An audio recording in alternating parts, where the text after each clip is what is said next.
ना बता।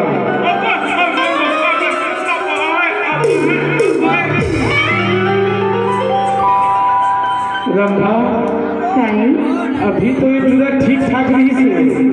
हाँ वो तो ठीक ठाक रही से। ये कैसे बड़ी है?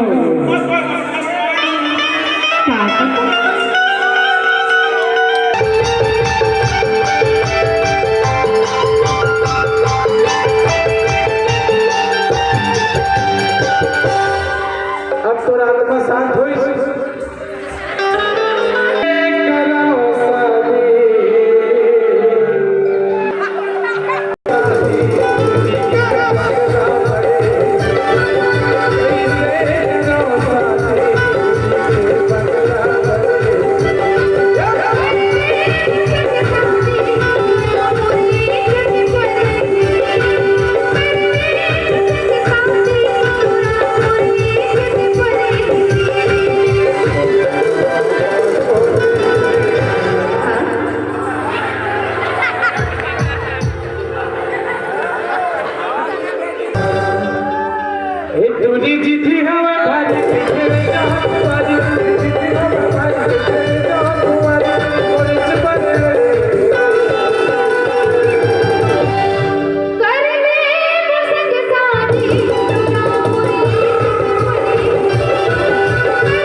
अरे 10 रुपए की कीमत कहना और भाई 20 रुपए वाला देवत होते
बिल्कुल जाना था खबर के जितने दिल है बताए कोशिश करत था प्यार मोहब्बत अच्छा चलत रही एक बार सुन पाए आई लव यू प्यार से आई लव यू एक बार तारा ध्यान से सुन ले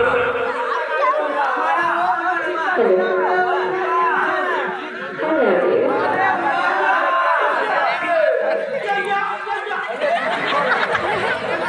अबे साले भरा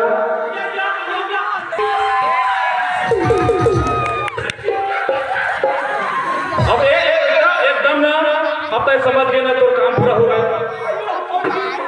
हाँ एक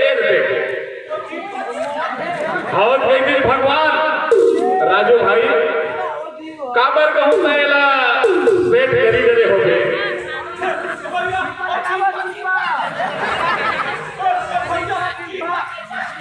और कहा था भाई अरे तो सुन